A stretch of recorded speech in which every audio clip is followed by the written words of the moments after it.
Salut à tous, c'est Vince et aujourd'hui on se retrouve dans une nouvelle vidéo un petit peu dark, un petit peu sombre pour voir si vraiment, comme certains le prétendent, eh bien ça serait la fin des photographes.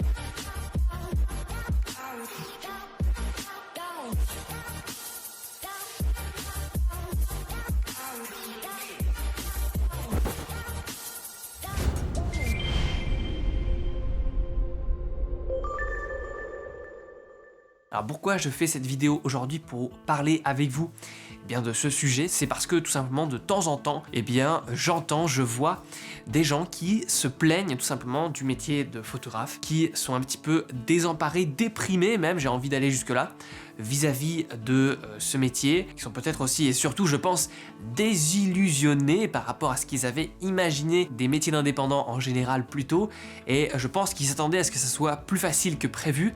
Donc ça, ok, je veux bien l'entendre, mais entendre le fait que la photo c'est mort, les photographes c'est fini, etc., avec les téléphones, avec les réseaux sociaux ou je ne sais quelle connerie, c'est vraiment grave et c'est vraiment dommage. Et je sais tout simplement pour vous connaître, pour connaître certains d'entre vous personnellement, pour vous avoir rencontré durant les différents événements que j'organise, durant le salon de la photo ou autre, je sais qu'il y en a qui tout simplement rêvent de se lancer et qui pourraient être désabusés tout simplement par ces gens. Donc c'est pour ça que je fais cette vidéo un petit peu en réaction aux propos que je peux voir un petit peu circuler de temps en temps sur le métier de la photo. Encore l'autre jour, j'avais au téléphone un client de mes formations pour photographe qui me disait tout simplement qu'il était vraiment désemparé, que on l'appelait que pour du travail non rémunéré en tant que photographe et qu'on lui proposait juste d'avoir de la visibilité en échange de son travail et il était vraiment désemparé pour le coup.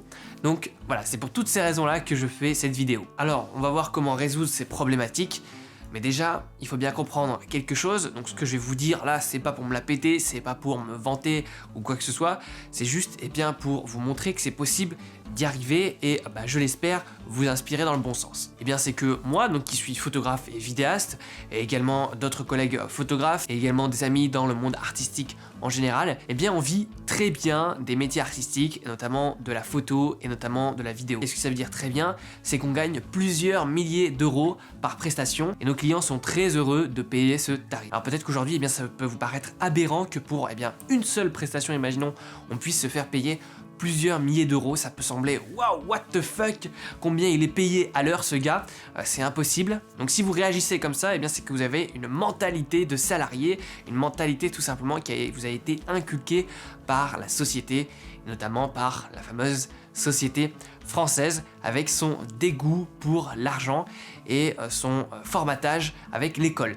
Donc voilà, ce que je vais vous dire va peut-être choquer certains d'entre vous, comme je l'ai dit précédemment dans cette vidéo, ça va peut-être faire remuer les choses, mais c'est vraiment le but de cette vidéo, c'est pas juste de vous dire ne vous inquiétez pas, vous allez y arriver, vous êtes le meilleur, clairement pas. Si aujourd'hui vous avez des problèmes, si aujourd'hui vous ne réussissez pas dans votre activité, c'est pas parce que vous êtes le meilleur, clairement pas. Et donc juste de comprendre en fait qu'il y a des gens qui réussissent et qu'il y a des gens qui vivent très bien de leur activité et qui sont loin de l'image d'Épinal que l'on peut dépeindre des artistes indépendants, des intermittents, des entrepreneurs, des gens qui galèrent et qui sont dans la merde.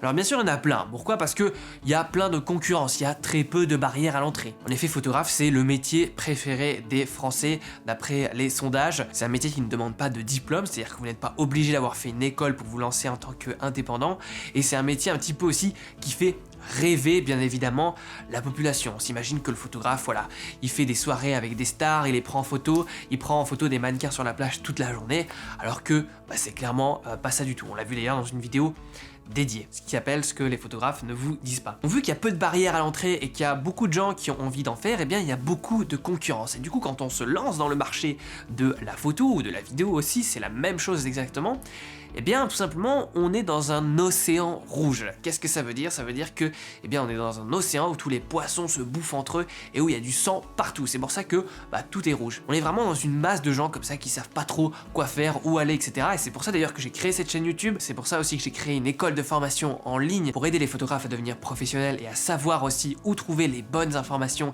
et séparer les trucs inutiles, le bullshit qui sert à rien et les choses qui sont vraiment importantes à appliquer directement dans leur vie de photographe. Et pour revenir à ce que je disais, le but en fait c'est de s'échapper de cet océan rouge et de passer dans un océan bleu où il n'y a pas de concurrence. Et en fait s'extraire comme ça des petits combats, des petits contrats qui servent à rien, qui sont des contrats voilà, où on est payé 100-200 € la prestation en bataillant vraiment pendant des jours pour négocier le contrat, le devis avec le client, qui ne comprend pas vraiment ce que vous faites, qui ne comprend pas pourquoi vous avez rajouté un supplément pour la retouche, qui vous a choisi parce que vous étiez un prestataire pas cher.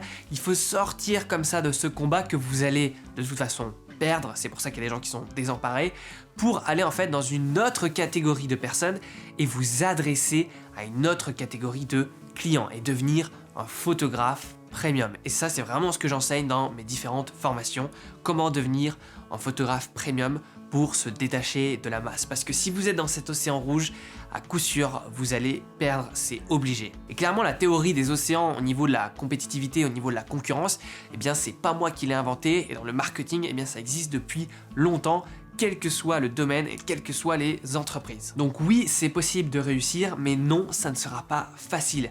Et clairement, mon but dans cette vidéo, c'est pas de vous vendre du rêve. C'est pas de vous faire croire que en un claquement de doigts, eh bien vous allez devenir indépendant, vivre de votre passion à 200% et même très bien vivre. C'est clairement pas ce que je suis en train de vous dire dans cette vidéo. Ce que je suis en train de vous dire, en tout cas ce que j'essaye de vous faire passer comme message, c'est que il va y avoir des épreuves, ça va être difficile, mais si vous vous y accrochez et si vous avez les bonnes méthodes et techniques, vous réussirez à la fin, puisque c'est possible, parce qu'en fait il n'y a pas de chemin tout tracé, il suffit pas juste de faire une école de photo, d'être le meilleur de votre classe de l'école, d'avoir des bonnes notes, parce que ça pour le coup j'ai fait des études artistiques, j'ai fait une école de cinéma, je sais comment ça se passe, je sais comment les élèves imaginent le monde du professionnel avant de l'intégrer, comment ils galèrent après pendant des années, parce que justement ils ont été formatés par l'école à juste avoir des bonnes notes, révise tes leçons, recrache tout ce que tu sais au contrôle qui est une semaine après, puis après oublie tout, puis refais le processus pendant des années où tu as un petit statut étudiant, où la vie est moins chère, etc. Et puis après, t'es jeté d'un coup dans le monde professionnel, et là, tu te casses les dents, tout simplement. Et clairement, les métiers artistiques, c'est pas, il suffit d'avoir le diplôme, hop, pour avoir une porte d'entrée dans n'importe quelle boîte, quelle grosse entreprise, et avoir un bon salaire dès le départ.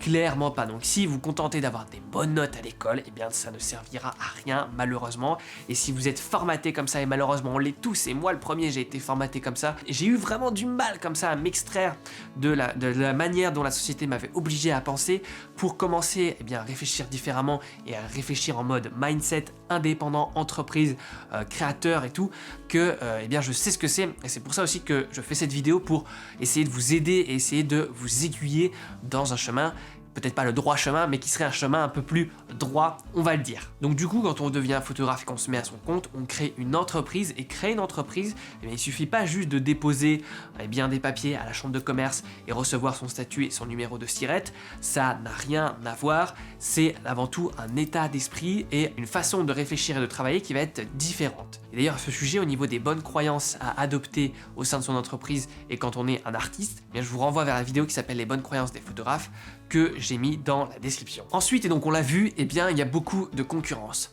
Donc même si vous avez le bon état d'esprit, même si vous êtes lancé à votre compte, même si vous avez fait toutes ces démarches, forcément il y aura de la concurrence et c'est normal. Et si dans un secteur il y a de la concurrence, c'est qu'il y a de la demande. Donc ça veut dire que c'est bon pour vous aussi, qu'il y a des clients qui recherchent des opportunités, et que peut-être que vous aujourd'hui vous ne voyez pas ces clients, vous ne voyez pas les opportunités, mais elles arriveront un jour si vous continuez à travailler dans cette voie.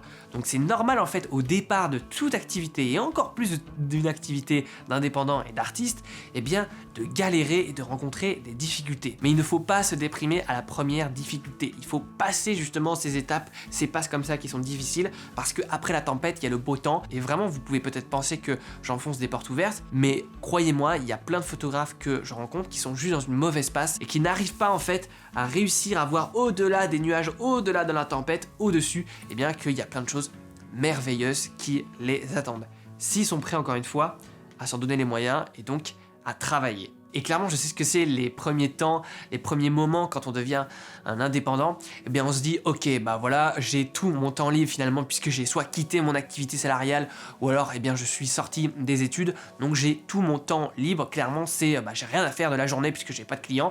Donc, c'est les vacances tous les jours.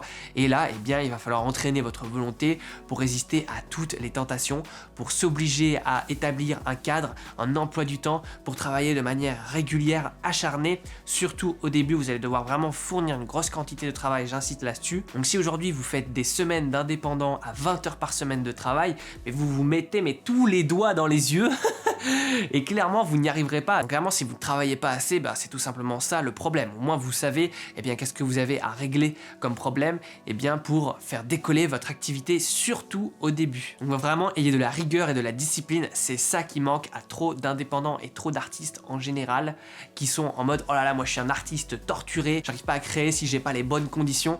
Arrêtez toutes ces conneries là que vous avez vues dans les films.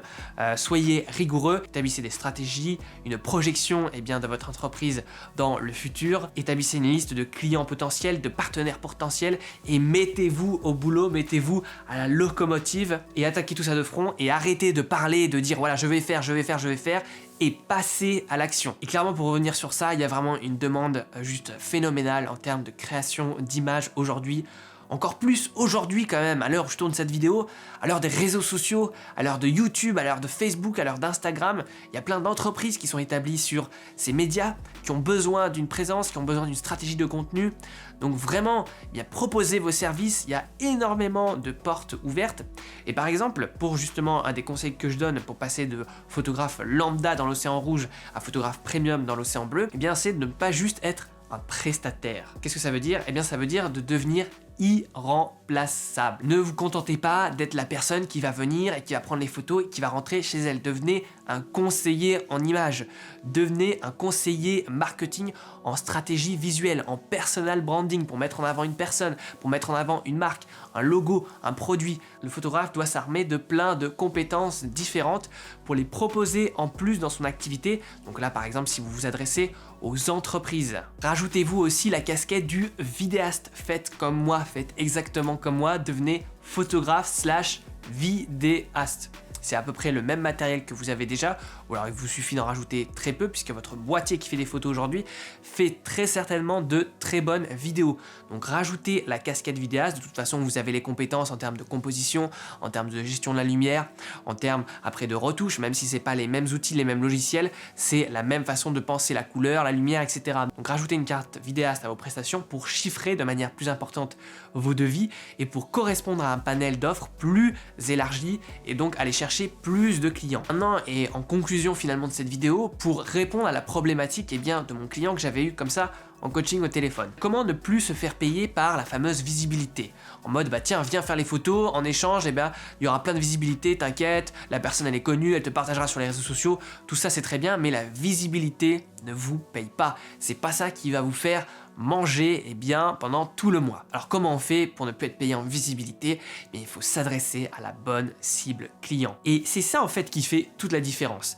Parce que si vous passez votre temps et votre énergie, que vous dépensez vraiment votre énergie à batailler avec des mauvais clients, avec la mauvaise cible client, ok, vous allez peut-être décrocher certains contrats, mais ça vous aura demandé plein de temps et vous serez très peu payé si on rapporte ça justement à l'heure. Alors que si vous ciblez bien les gens qui ont un pouvoir financier, qui ont un intérêt, qui ont un besoin vraiment urgent de photos et qui reconnaissent votre valeur et votre travail en tant qu'artiste et en tant que prestataire premium, c'est-à-dire quelqu'un qui peut apporter quelque chose en plus que juste les photos, vous êtes sûr de chiffrer haut. Donc comprenez vraiment ce que vous pouvez apporter à la personne quand vous allez faire les photos. Quel va être le retour sur investissement que la personne va faire avec vos images, que ce soit émotionnel dans le cadre de particuliers ou financier dans le cadre d'entreprise.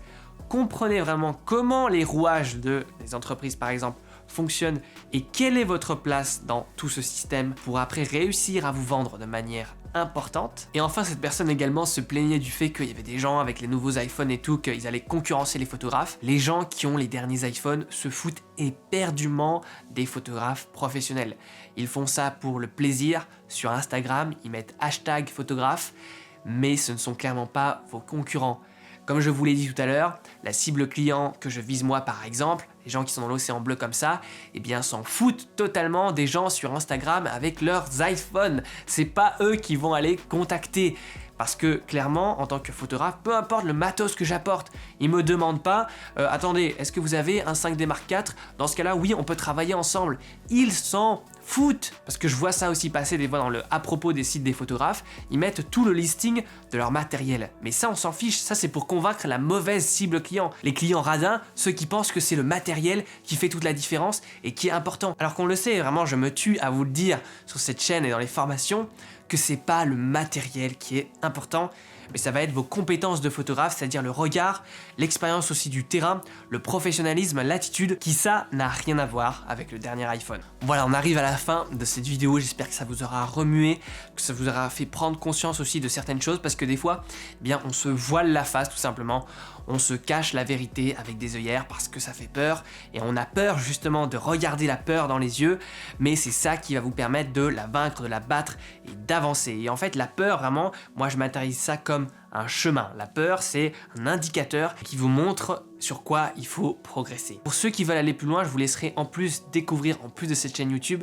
eh bien, ce que je propose sur mon site, les différentes formations en ligne au format vidéo, comme cette vidéo, mais en beaucoup plus long. Vous retrouverez tout ça eh bien, dans la description sur mon site internet. Vous retrouverez des formations pour vous aider sur la retouche, sur le choix et sur l'utilisation du matériel en tant que photographe, également sur la prise de vue sur le terrain, des backstage totalement filmés pour vous montrer comment je fais pour eh bien, diriger mes modèles par exemple, également comment j'ai établi une stratégie de prospection qui me permet de trouver des clients, des formations voilà, pour se professionnaliser, et également mon école en ligne, donc qui est un pack qui rassemble toutes les formations que j'ai réalisées jusqu'à présent, qui s'appelle la Masterclass Photo, et qui accueille de plus en plus de nouveaux élèves. Donc d'ailleurs je salue les nouveaux arrivants, merci de m'avoir fait confiance, vous ne le regretterez pas. Donc clairement si vous avez aimé cette vidéo et ma façon de penser et la manière dont je vois les choses, eh bien ce sera exactement la même chose dans les formations où on va beaucoup plus loin, et pour le coup, eh bien je vais vraiment vous prendre par la main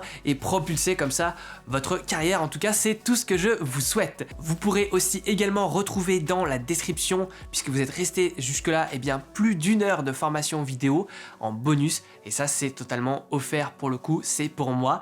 Donc vous retrouverez tout ça dans la description, il suffit de rentrer votre adresse mail et puis vous pourrez participer à une des sessions de formation. C'est directement en ligne, donc peu importe où vous êtes dans le monde, j'ai envie de dire, dans l'univers. Et nous verrons ensemble dans cette formation les 10 secrets pour améliorer ses photos et les 6 étapes pour devenir photographe professionnel. Tout ça, c'est dans la description, et puis nous, on se retrouve très vite, de toute façon, pour de nouvelles aventures. Salut à tous!